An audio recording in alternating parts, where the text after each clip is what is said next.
Well, good afternoon on the East Coast and Central Time. Good morning to everyone else, and thanks for spending a little time with us on another XenTegra webinar. Um, we're happy that you spend a little bit of time with us and are going to go on the learning train with us, I guess, today. I'm traveling, so I guess that's why I'm making funny travel references, but thanks again for joining us. We're here to talk about cyber resiliency today. And so we have a great webinar. I'm joined with Andy Greene. Andy is a solutions architect here at XenTegra on the modern data center team. And we're looking forward to having a good discussion and exploring what a good cyber resiliency plan looks like. Andy, if you'll go ahead and pop the slides forward a little bit, we'll go ahead and get started today. So I think there we go. So title of today's webinar is Ransomware Defense and Recovery, Tech Strategy and AI in Action. The landscape's changed a lot. We're going to explore that together.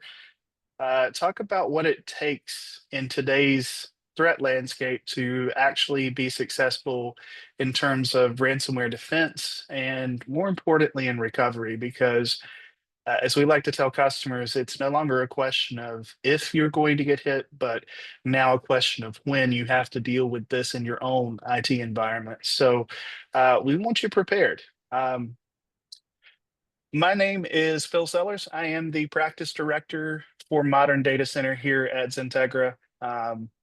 That is a long title, but we did choose it intentionally. Modern Data Center is something that we feel like has changed. You no longer have all of your tech sitting in a room somewhere. It's now running across clouds and all sorts of different places.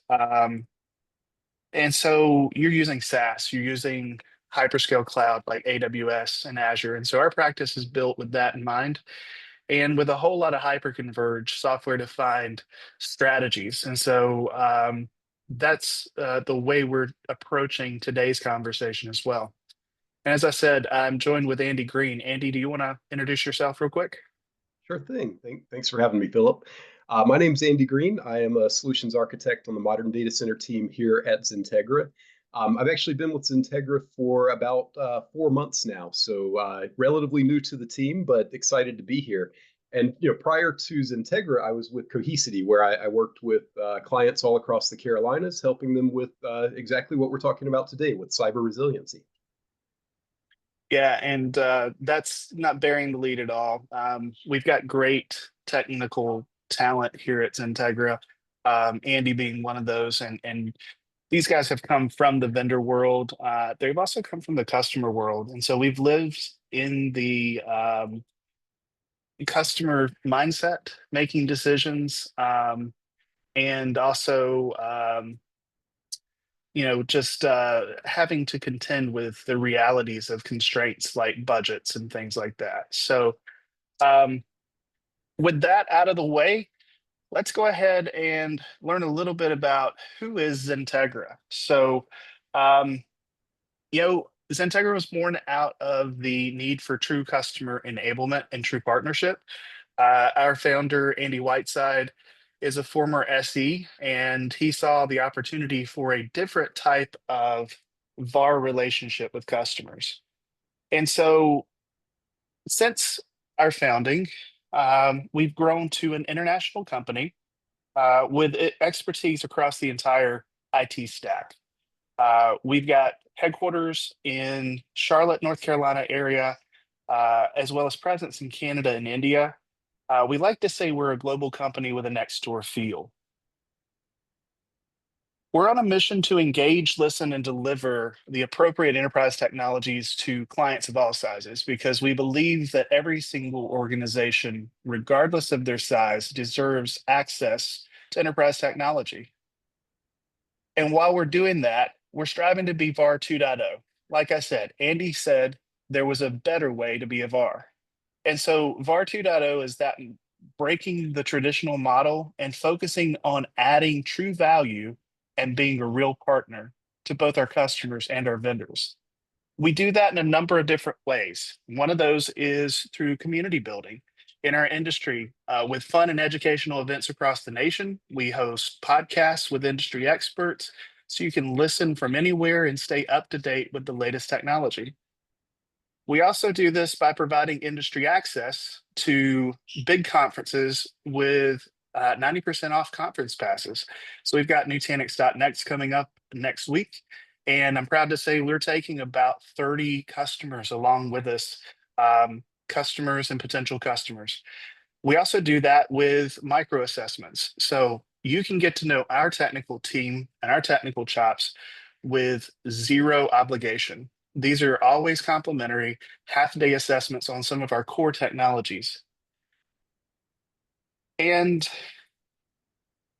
we're also a one-stop shop.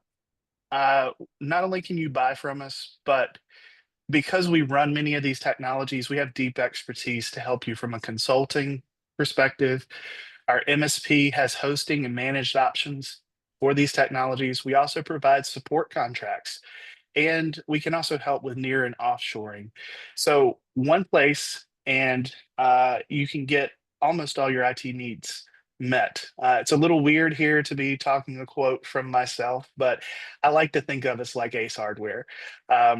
We have a little more curated selection on the shelf, but we're more knowledgeable than a typical big box store because we run and use the products that we sell.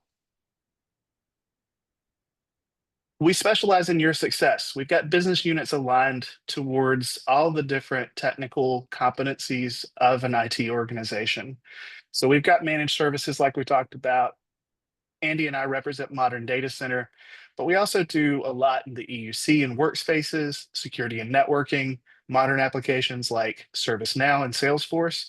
And we've even got a small business division that is focused just on what SMBs need to succeed. And we offer a range of managed service so you're never alone. So across deployments, consulting, managed services, we've got you covered. And as you can see across the disciplines, we've got a lot of different service offerings that can help you. Now, we approach this as a co-managed service. We're never looking to replace you. We want to come alongside you. And so, as Brian Clark, our chief architect for managed services, says, would you rather a brand new pilot fly your plane or a pilot that's flown thousands of times before? We've got those experts. We've got those seasoned pilots on our staff. And our blueprint's simple. We choose the best vendors, the top consultants, the best managed services, and the best real world experience. And we bring all that together to our customers. And that's how we get it done. As we go along, we try to do a little good. So we've got something called XenTegra Cares. This is our nonprofit give back. We try to work with nonprofits and collaborate with them, as well as our team tries to do good in the communities where we hold events and where we serve. We partner with a number of different organizations, vendors. You can see a lot of the name large vendors here, but it's not everyone, right? We are known for working well with others, integrating these solutions together and making it all work together so that we solve your problems. That's our value to you, is giving you a great solution at the end of the day. And our awards speak for themselves. We've been recognized in a number of different ways. And so we hope that you'll give us a try if this is the first time you've heard from us. And again, there's great ways that you can do that, but that's the XenTegra difference. Give us a call and we can definitely work on something together. A micro assessment's a great place to start if you've never worked with us before, but it's a great way for us to get to know you, you to get to know us, and again, no obligation. So with that, I do want to dig in a little bit further in today's topic. So ransomware defense and recovery, tech strategy, and AI in action. As Andy alluded to, we're going to be talking about data protection and cyber attacks. And we really lead in this category with a solution from Cohesity. We're a close partner of Cohesity's. We like the way that they go to market, and we like the way that they solve for cyber resilience. And so, as we explore today, we're going to kind of talk a little bit about the landscape, what's going on out there, what's changed, and how do you need to maybe change your strategies to mature or protect better against the current threats? So, Andy, I'm going to kind of hand this over to you and let's get started. Sure. Thanks, Philip. So, we're aware that cyber attacks continue to be a top threat to businesses. They can be disruptive. They result in loss of revenue, excessive cost, in some cases, fines, and even reputational damage. Externally, threat actors are constantly innovating. We see novel attacks every single year. And a big part of why we're seeing that is that ransomware gangs are now netting over $1 billion per year in revenue. So with that type of money on the table, they're taking those dollars, they're reinvesting it, they're building new attacks, and this isn't something that we're going to see go away anytime soon. A couple of stats here. We've seen 85% of cybersecurity leaders are saying that they're seeing attacks powered by AI, and 38% of those attacks are using targeted vulnerabilities. A big part of why we're seeing that is that data is everywhere. In the modern Mhm. organization, where we have data sitting in the cloud, we've got it in on-premises data centers, we've got it at the edge, we may even have it in user devices. It can be difficult to know where that sensitive data lives and how it's protected. As a result of that, we see an increased risk of data leakage, data loss, and we see that in the headlines fairly frequently. Keep in mind, there are about 200 zettabytes of information to protect out there this year. To put it another way, that's about a billion terabytes. So, we know that many of these breaches, about 46% of them, according to IBM, involve customers' personal data. And I think most of us on this call have been a victim of that. We've seen our data turn up on the dark web as a result of some of the breaches that have hit the news, and maybe even some of the ones that didn't hit the news. And the costs associated with this can be absolutely massive. According to a recent Splunk survey of the Global 2000, they're seeing about $540,000 of lost revenue per hour as a result of these attacks. So, the need for organizations to build true cyber resiliency has never been greater. And I think when we think about how we're going to build that cyber resiliency, there are a lot of different products, a lot of tools. There are business processes that need to be put in place. But realistically, your backup and recovery platform is really the cornerstone of that cyber resiliency plan. Yeah, I agree with you. The good old tried and true backup and recovery, right? Things that we've been doing forever in IT are the best possible protection for organizations. If you've got good backups, then you're able to go a long way towards recovery and making your business function again after some sort of an event. Yeah, there's great security products, and that's not to negate anything that happens in the security space. As a matter of fact, we'll talk about that during the hour today in terms of integrations and partnerships that happen between backup and recovery and security vendors. But it takes both. It takes a team in order to make this happen. As we think about cyber attacks, what's really at stake here, Andy? Everything's at stake. I mean, we touched on it a little bit earlier, but we're seeing very large ransoms being paid. So there's loss of money, there's loss of revenue.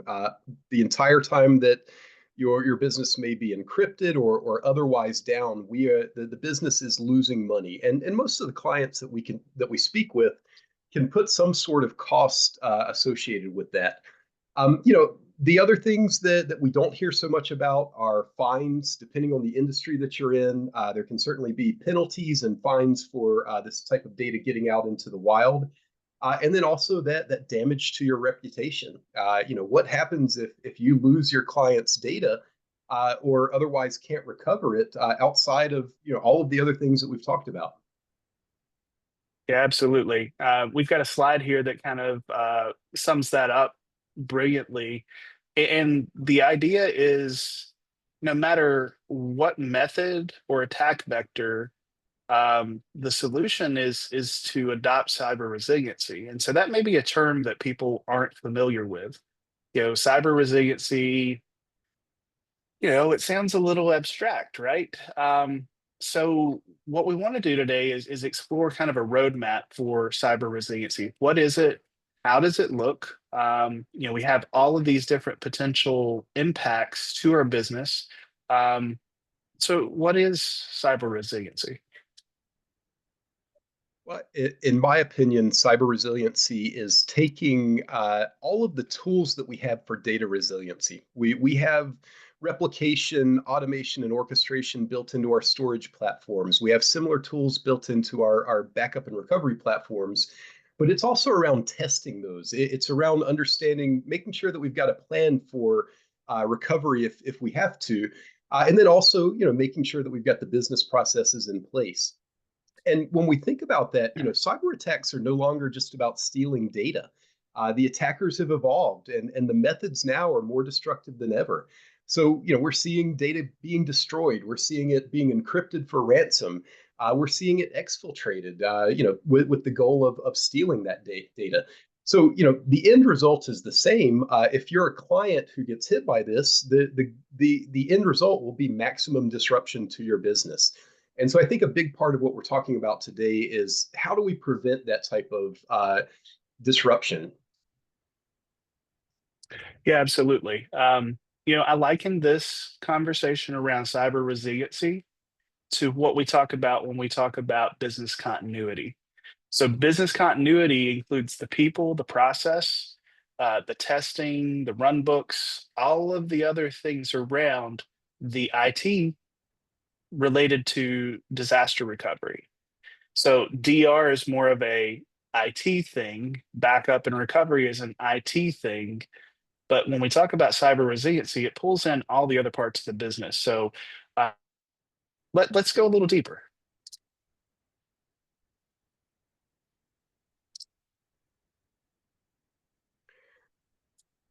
So So there's 5 steps for cyber resiliency, and this is really a maturity model, right? So on the left side, you've got recoverable data, and so you're protecting all the data. You've got some sort of a backup and recovery plan. The second step is strengthened. So now you're ensuring that your backups are always recoverable. And so this is pretty simple. You're testing your backups, you're testing restores, you're making sure that those are available by making sure that they're stored on immutable storage, somewhere that's read only, somewhere that can't be deleted. And then third, you're now aware. You're detecting and investigating threats. That's going to integrate with your security team, tools, your CISO. Fourth, responsive. Now you're actually getting into this prepare, practice, and actually run through incident response. So, sort of these activities between teams to make sure that you're practiced in case this happens to your organization. And then fifth is really to reduce the overall risk from data theft. So, locking things down, optimizing your environment. As I look at this continuum, where are you on that continuum? I think a lot of people would say they're to the middle or top of this continuum for cyber resiliency. But if we go to the next slide, Andy, it's not always what we find in the field, is it? that is absolutely correct. Yeah, cyber resilience can be one of the most difficult jobs in IT today. It can be very difficult for us to even understand what went wrong. And one of the metrics that I really like on this slide is they mention that your actual RTO is often 12 times worse than anticipated. This is one that really stood out to me, and I put some thought into it. And I think what we're seeing here is that as IT leaders, we tend to take the capabilities of the platform at face value. Yes, we can recover all of the workloads in a certain amount of time, and we treat that as our RTO. But the truth is that if we find ourselves hit by some type of cyber attack, there is much more to recovering from a cyber attack than simply recovering all of our workloads back to production. We know this is going to be a multi-step process. There will be some workloads that are easier just to redeploy from our DevOps tool set. Other workloads, we may have to recover one or more copy of that workload into some type of clean room scenario. We've got to sanitize it. We've got to stage it. And then when we're ready, we've got to move that back into production. So if we're looking at that simple number, the RTO that's being provided by our storage provider or our backup and recovery platform, we're missing a key part of that story because this is going to be a much more involved process than clicking a button to say, I want to recover all of my workloads back. And I think when we talk about cyber resiliency, what we're really talking about is having a trusted set of tools and a trusted set of processes that are going to get us to that end state that we need to get to. That end state that allows us to recover our business and bring all of our valuable IT assets back online. Some tools, I think the things like RTO can definitely play a big part in that. But there is more to the story than just how quickly we can recover. For anybody listening that's never been through some sort of a cyber incident, we want to talk a little bit about the teams involved. It may not be exactly what you're thinking about. And so we want to make sure that you're aware when something like this happens, the plan does need to include folks outside of IT. Actually, before we get there, let's talk about some ransomware statistics because honestly, I found these, Andy, to be pretty scary. And I'm not one to try and just scare people, but these were enlightening to me. So these are from Sophos's The State of Ransomware. This is from 2024, so last year. Um, but what did they find? Sure thing. So 59% of organizations were hit by ransomware.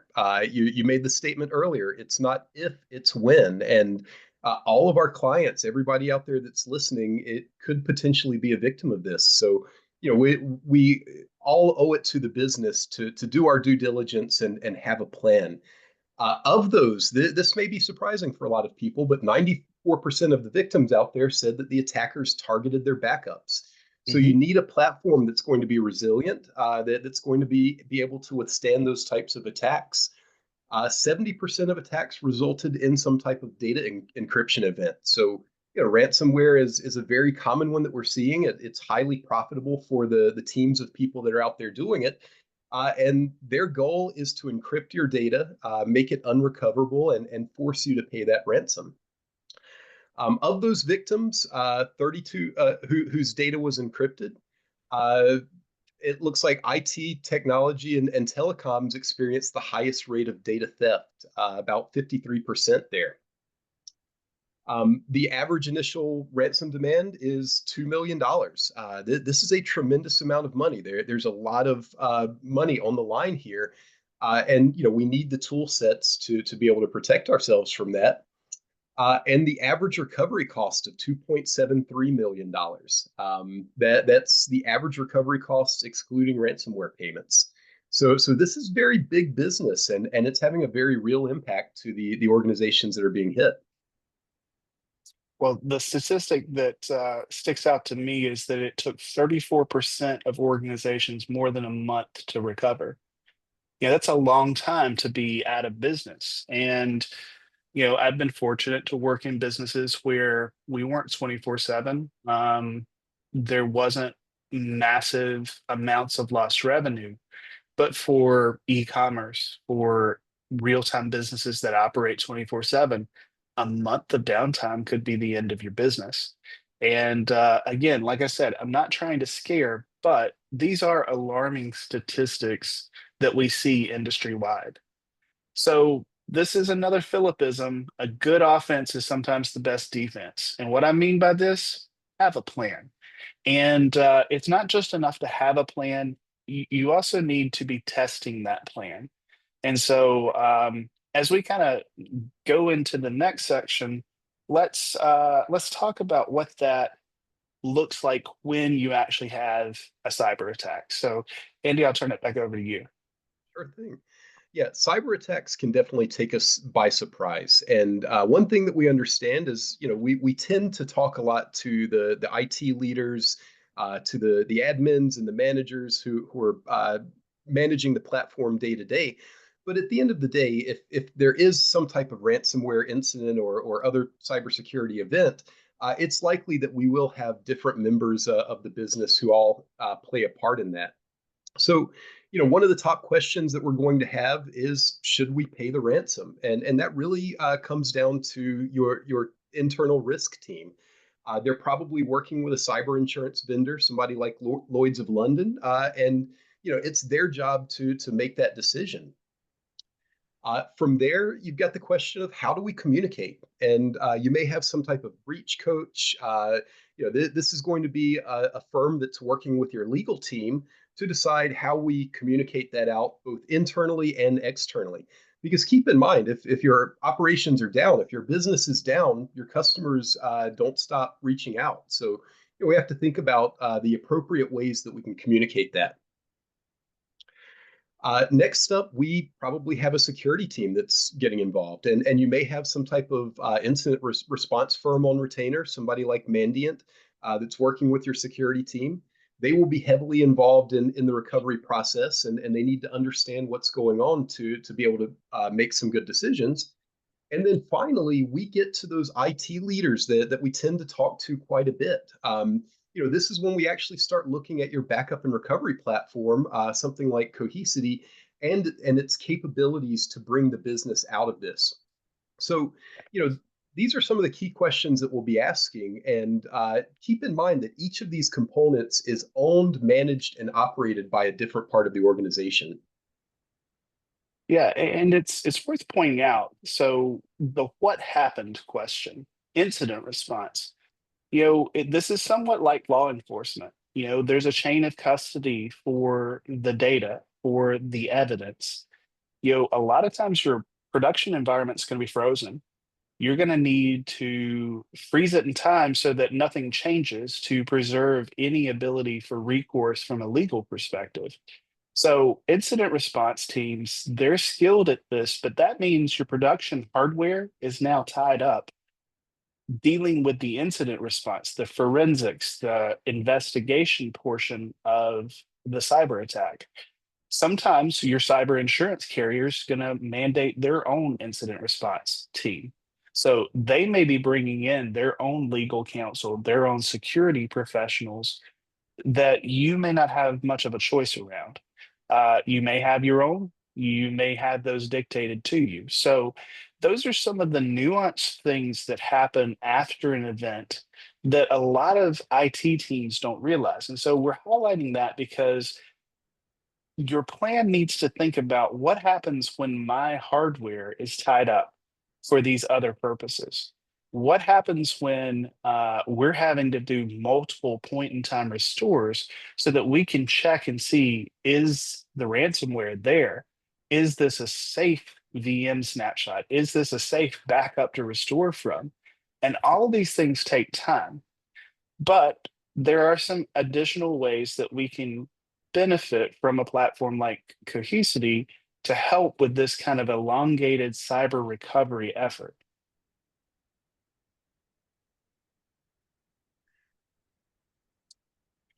Yeah, So, great. 5 steps, Andy. I'm going to let you kind of go through these quickly, and we're going to dig into each one a little bit more. And these are all benefits of the Cohesity platform, right? Absolutely. Yeah. So we talked a little bit about siloed data and governance earlier. As businesses grow, so does their data. And what we're seeing is that that data is now spread across many different silos, from on-prem to cloud. We've got SaaS applications in the mix. We've got compute out at the edge. So managing, protecting, and recovering that data can be very challenging. Um, we hit on a metric earlier. We understand that backups are one of the first targets that an attacker goes after. We tend to see we tend to treat the data center in the past. We've tried to build a secure wall around it. So we've got this very tough perimeter to crack. We use firewalls to allow appropriate access into it. But if somebody clicks the wrong link, if those credentials get out into the wild, and suddenly the attackers have access inside of the data center, we have to think about the tools that we can use to, both stop the spread of their attack, because we know that they want to move laterally as soon as they get in, but we also have to make sure that we've got the tools to protect our backup data. Because if they can delete our backups, if we have any if we're not sitting on a platform that's immutable, that provides some type of locking mechanism to prevent backups from being changed or deleted, we know that the attackers will go after those backups. Um, Mm. a, Another issue that we see is lack of early detection. A sophisticated attacker doesn't trigger alarms. They are very good at evading some of those security controls that we might have in place. And if we don't have a strong incident response and recovery, we're going to have difficulty stopping those attacks once they are in progress. We have to be able to react very quickly. We need a proper incident response team with good planning in place, and we've got to have that cyber recovery expertise as part of that planning. And then finally, we know that the attackers are going after our data. They have a goal of exfiltrating sensitive data, and once that attack is complete, if they've exfiltrated that data, it's now out in the wild, and we don't have a lot of control over how that's going to be used against the business going forward. Andy, that's a really interesting point. The last one about the data exfiltration. I heard another alarming piece of news that bad actors are actually keeping this data around, even encrypted data that they exfiltrate, knowing that in the future, compute power and AI are going to be able to assist them in unlocking that data. So even if you've done the right thing as a practitioner, you've encrypted your data, but it happened to be exfiltrated, there's the chance that they're holding that data until they can monetize it in the future. And that's a scary thought because we think of cyber events and their recovery as a point in time. We've recovered from this, but when the data leaves your systems, it's now then up for grabs. It can be sold and resold. It can pass through multiple different channels. And so that's one of the other risk factors as we kind of talk about the threat landscape. So let's dig in and start with protecting your data with global governance. Yeah, and great point about thinking about the future, Philip. I think quantum computing will change everything over time, and we have to think about its impact on things like our current encryption capabilities. So when we talk about protecting all of our data with global governance, if your systems are compromised, then your backups are really the only way that we can get you back in business very quickly, and we have to protect those backups. Uh, our clients have many different types of workloads. We've got everything from virtual machines to applications, databases. We have a lot of unstructured data being created all day and every day. So, one thing that I highly recommend is we always want to choose one platform for all of the workloads and all of the data. And that just gives us some operational efficiency. We're able to bring things into a platform at scale. We can run reports and we can gain insights at scale across that data. The key outcome here is the move to a modern platform should help you lower cost, but more importantly, lower your risk from an attack. And I think that's where platforms like Cohesity are really differentiated. They have a platform built on a hyper-converged scale-out file system. From a scale perspective, these clusters can get very, very large and ingest a tremendous amount of data across many different sources. And with that, we can bring in things like storage efficiencies, compression, deduplication across all of that data at once. We've essentially created a large island of data that we can now start to gain insights from and see some of those efficiencies at play. Absolutely. So when I think about what you just said, you intentionally used the word platform. And that's really the difference between what Cohesity delivers and what other backup vendors may have, there is a comprehensive platform here that can live anywhere, whether that's in cloud, colo, third-party managed service. This is a very consistent way to deploy backup and recovery or data protection, and it can live in all of those different places. But there's more to it than just backup and recovery. And so we're going to go into some of those other things that make it a platform. Absolutely. Yeah, I think it's absolutely crucial that we ensure that the backups are recoverable. Backups are no good to us if we can't recover them, right? And Cohesity has a pretty strong set of tools around making sure that in that worst case scenario where our business has been encrypted, we are down, we're losing money every minute. We know that we're going to be able to recover those backups. We'll be able to recover them at scale and very quickly. And some of those tools, we see some of that listed on the screen on this slide. Immutability. Cohesity took some of the lessons learned from storage providers.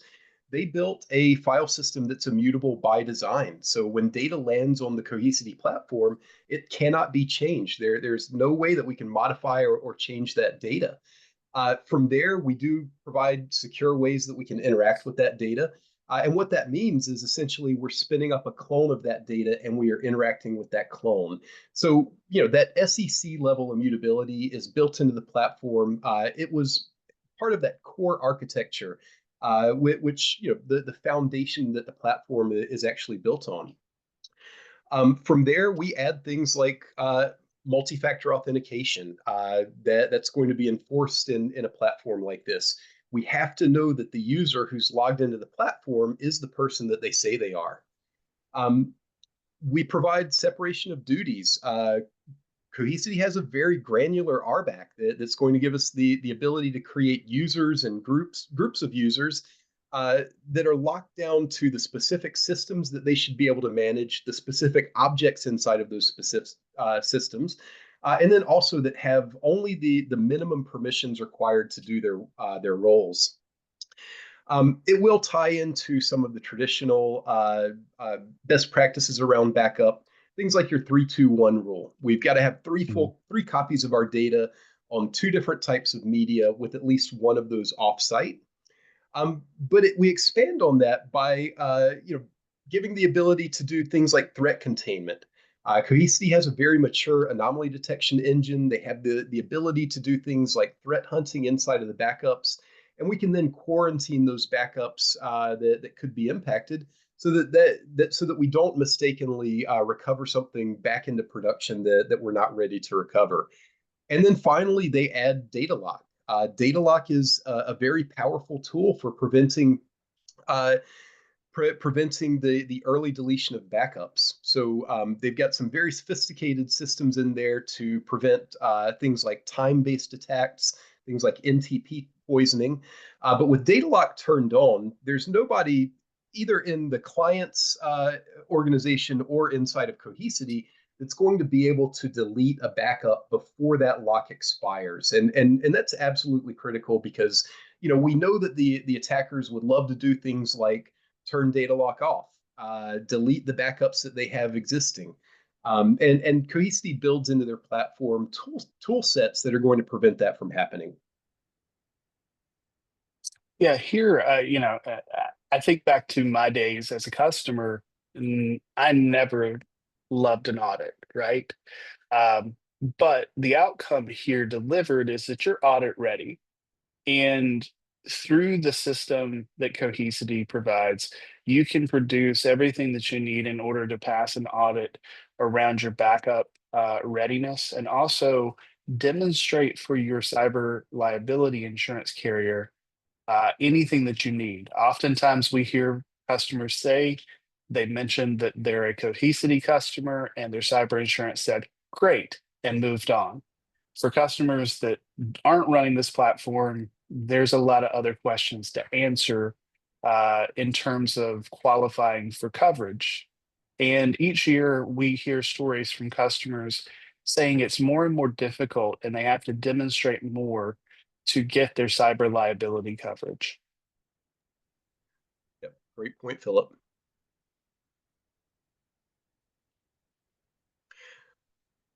Okay, the third pillar that we talked about is the ability to detect and investigate threats. And one of the things that I mentioned earlier is that Cohesity's file system is immutable. Data that lands on that file system simply cannot be changed. There was no mechanism written into the file system to edit or change data in any way. Think of it as basically an append-only file system. But once we have that data, once it's secure, once it's locked to prevent any type of deletion, adding indelibility to immutability, so to speak, we can then start to think about how we can securely interact with that data. And that comes in the forms of threat scanning, threat hunting, and other ecosystem integrations. So, I mentioned earlier, Cohesity does give you the ability to spin up clones. And from those clones, we can now integrate with some of the partners that are part of Cohesity's ecosystem. Tenable cyber scan. We can now do vulnerability scanning inside of our backups. And if you think about it, your backups are really a timeline of that workload. So where we could run a tool like that against our production system, and we could get a good idea of what production looks like. But using our backup platform, we can now start to see those changes over time. Another place that's going to come into play would be with Cohesity's threat hunting capabilities. They partner with some of the best in the industry to have a curated threat feed. And from that curated threat feed, which is constantly evolving, it's constantly updating, and this is all automatic. It's basically hands off for our administrators. But using that threat feed, we can now go in and do threat hunting inside of the backups. So we're searching for some of the top probably 100,000 or so indicators of compromise. And if Cohesity finds any of those IOCs inside of the backups, well, that's an indication that it's made it past all of your production tools. That IOC has made its way into your production systems, and now we're really at a point where we've got some decisions to make. We may be seeing the smoke in the data center, so to speak, and what I mean by that is we're seeing the early indicators of an attack, or it's possible that there's actual fire. Maybe we're actually seeing that encryption event in real time. But the point being, now we have a tool set. And going back to your earlier statement, Philip, there's a good chance that your production systems may be down. So we can't run production tools against production systems that are down, systems that are encrypted. But what we can do is that type of threat hunting inside of the backups. And then, sorry, go ahead. I was going to say, and that's novel, right? We have the secondary data. That's what we call in the industry backup data is secondary data. But a lot of times that pool of secondary data hasn't been that useful to IT. Threat hunting in your backup data is actually a very useful way of leveraging that without impacting production. That is a great point, and I think that's one of the things that I personally use to delineate between legacy backup versus modern backup. In the past, we paid a tremendous amount of money to back up our systems, and we hoped that we never actually had to call on that system. We hoped that we never needed to use those backups. When we look at companies like Cohesity, what they've really done is they've given us the ability to now interact with that data. And through their partnerships, we're able to gain a tremendous amount of insight and value from the data that's sitting inside of those backup appliances. Yeah, you mentioned the partnerships. We've got a slide on this later, but there's an alliance that Cohesity is a part of that they have worked with industry stalwarts in the security space to integrate and bring that integration points to customers using this sort of threat hunting capability in the platform.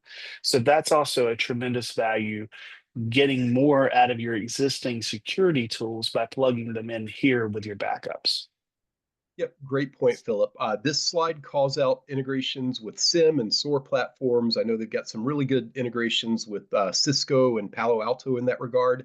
But their data security alliance includes a lot of other vendors outside of just SIM and SOAR, and we'll see that when we get to that slide a little bit later. Well, the most important thing for any backup environment is the recovery. We care about the backups. We don't want errors, but we really, really care about the recovery when something goes wrong. That's a great point as well, because we touched on this earlier. Recovery is not just recovering the workloads back to your production environment, back to your production data center. At this point, we've got to think about what is our digital jump bag and how do we access that when the time comes. So, what are the tools that my business needs? Number one, to stay up and running, to have functional email, phone systems, finance, to be able to pay our employees and potentially other vendors. But also, what are the tools that we need to recover our business? What are those security tools, and where do they live? Because if they're living on that production, say, Nazare, and that gets encrypted, how are we going to access that data? And this is where Cohesity has some unique tools that can help with that. First being the ability to back up your Nazare, but then also present that data as a CIFS, NFS, or S3 bucket if we ever need to gain access to it. So the Cohesity platform can essentially act as your NAS array in a pinch. They also have the ability to archive out to the major cloud providers. They've got their own air-gapped cloud repository that they call Fort Knox. And these can be good places to keep a copy of those tools as well, because we know that if your production environment is encrypted or if it's down for forensics, we're not going to be able to access those tools. So I like to think about, what does a digital jump bag look like? What is we'll call it the minimum viable company. What are the key tools that we need in an event like this, and how are we protecting them, and how are we making them available if that production environment is down? Another key thing here is orchestration. We know that Mm. there will be chaos if one of these attacks happens, and it's really just a time that mistakes can happen very easily. So any planning that we can do ahead of time to orchestrate the recovery of that environment. In the past, I think many of us built playbooks that we would plan to run through if we had some type of event. But with the current tools that we have available, we can orchestrate that ahead of time, and we can plan out our recovery and test that recovery ahead of time. We don't have to wait until we've actually been encrypted to start running through our playbook and trying to bring everything back up. We have to think about a clean room scenario, and this was a curious one for me, because I think if we go back just a few years, there was a lot of question about what a clean room actually is. Gartner actually, to me, made the simplest statement about what a clean room is, and I don't remember it verbatim, but they basically said it's an isolated network segment where we can, with no noise, where we can start our recovery process.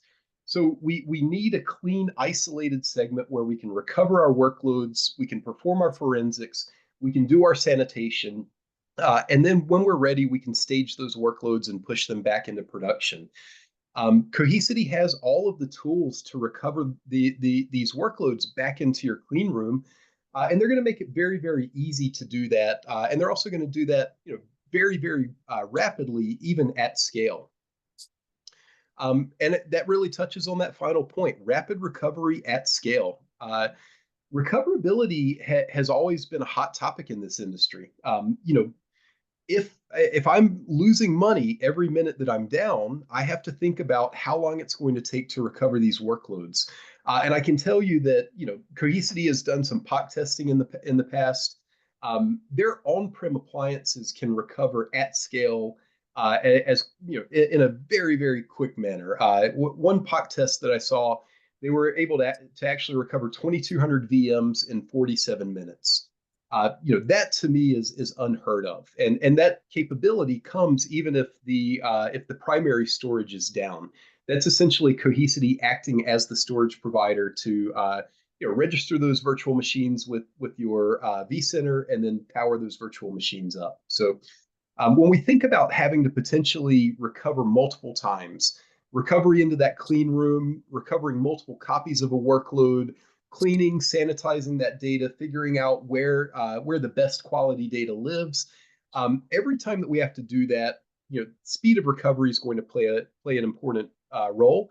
And I think that the recoverability at scale is one area that Cohesity really shines. Absolutely true. And, ransomware is one of those events where rapid recovery across a large number of virtual machines is required. Yeah, this is one of those potential problems where you're really going to need the speed in order to restore business services. Once you get that all clear from your forensics team, who's been digging in and figuring out where does this live? Where does this affect us? This is really the biggest sort of next point is how quickly can we get it back up once we know we're clean? Two other things to point out on this.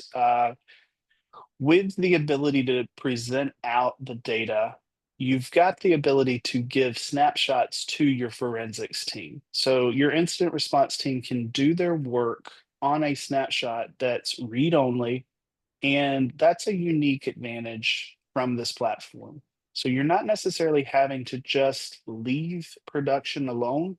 You can achieve the same thing by presenting snapshots of read-only point in time directly from the Cohesity platform. So not only can you start maybe recovering in tandem with the forensic, but you could give the forensics their own small cordoned off environment with the bad malicious code, and they can work in a separate environment. So you may be able to use the platform to make things work in tandem. And lastly, CERT. You didn't touch on CERT. I think it's a really huge benefit of Cohesity as a company to customers. But what is CERT, Andy? You took the words right out of my mouth. So it's important for our clients to understand that if they end up in this scenario, they're not alone. And Cohesity does have a cyber event response team, their CERT team, and it's essentially a team of experts that get pulled in.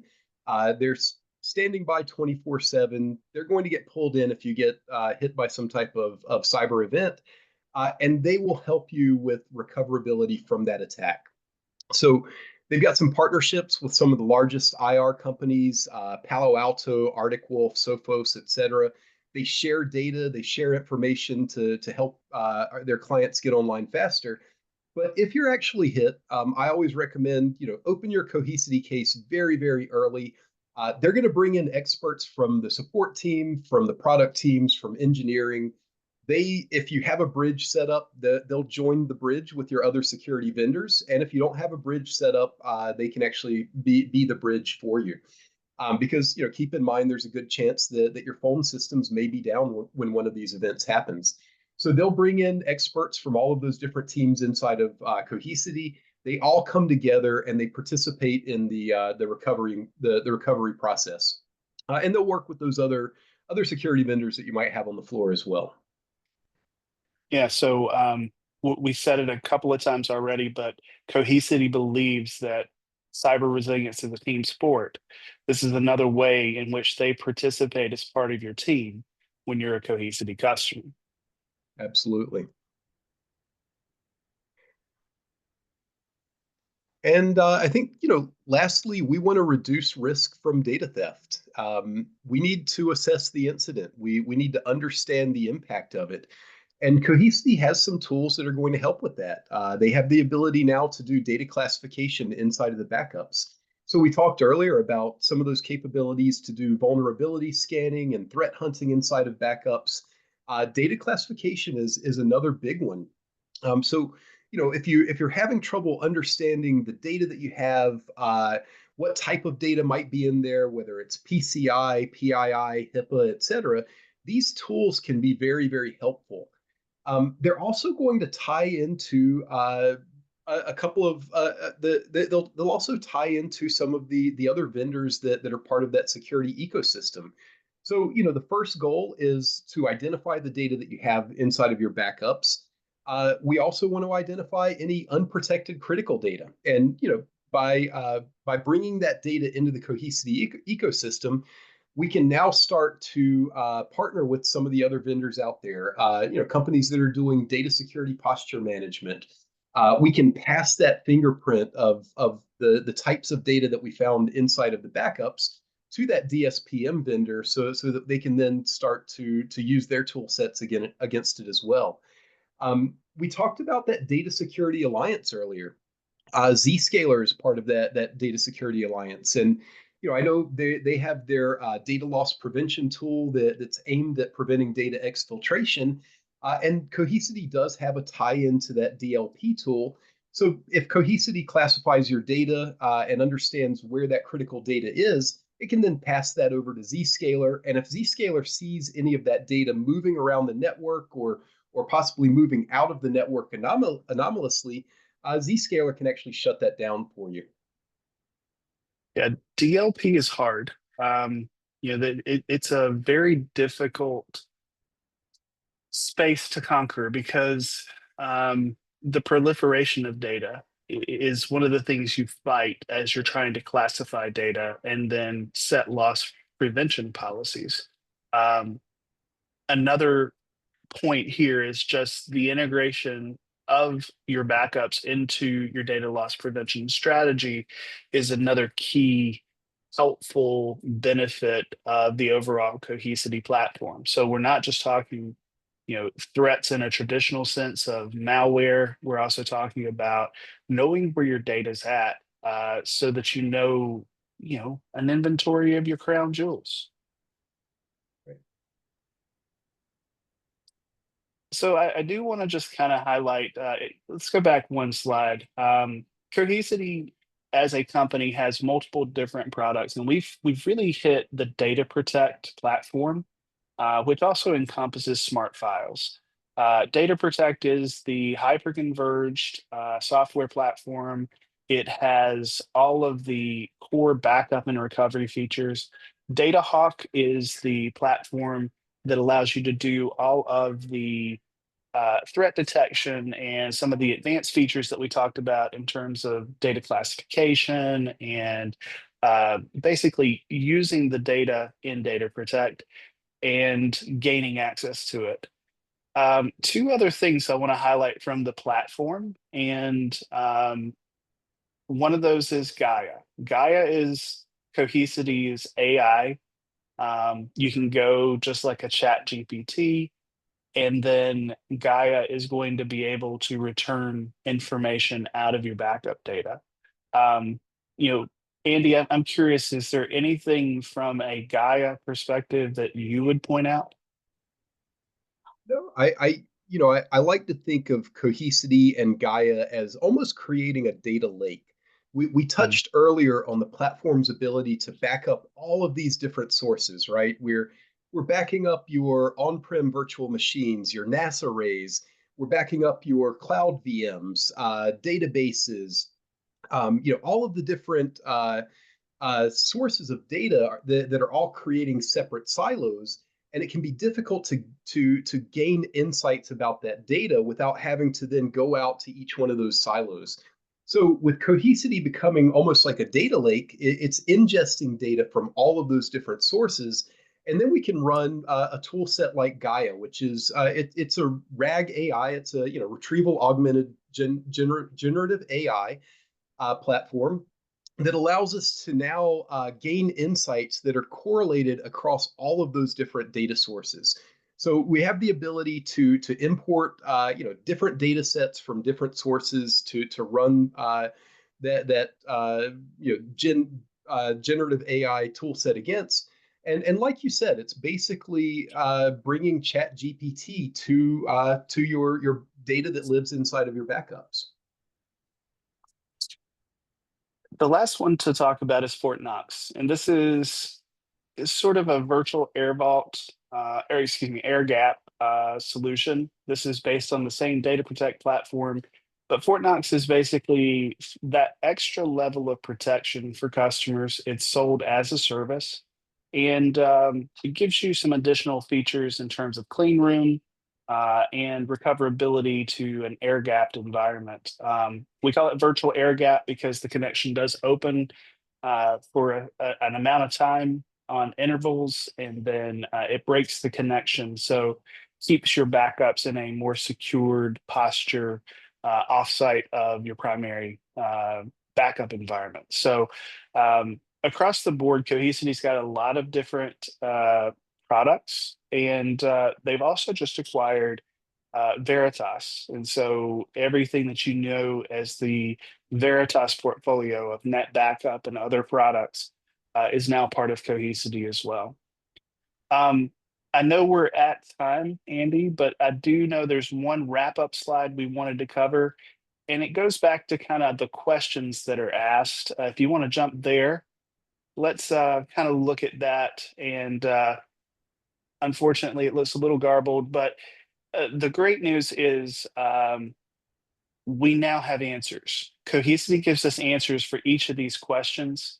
You've got immutable backups to protect the data. You've got sensitive data analysis. You have threat detection, anomaly detection, and incident response. And then you've got instant mass restore for data recovery.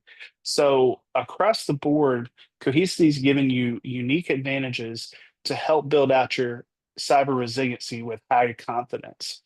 Um, as we think about the overall strategy, this is important to think comprehensively. That's one of the things and one of the reasons that we've chosen Cohesity as our go-to platform for data recovery. We also talked about the Data Security Alliance. Here's some of the different security vendors. And as I've said, Cohesity believes security is a team sport. And so they're playing well with others, just like XenTegra does. We partner well, we play well with others. So does Cohesity. Yep. So, Andy, as you wrap up today, any closing thoughts? Yeah, I think what we're seeing here with the Data Security Alliance, we've talked about how security is a team sport. This is a philosophy for Cohesity. They didn't go out and try to build a DSPM product. Instead, they partnered with the top probably 7 or 8 DSPM vendors in the industry. They're partnering well with all of the vendors that our clients are using, and they're building some real two-way integrations with the products from those other vendors. So, security is a team sport, and this is a really great example of that.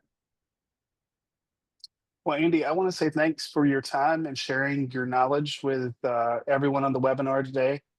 If you've got any questions, you can reach out by email. I want to say thank you on behalf of the Modern Data Center team at XenTegra. We're here to help. If this resonated with you, we'd love to have a deeper conversation. So please do reach out. I'm Philip with 1L.sellers@XenTegra.com. And Andy is Andy.Greene with an E at the end at XenTegra.com. We'd love to help. Thanks for joining us, and we hope you have a great day. Thank you.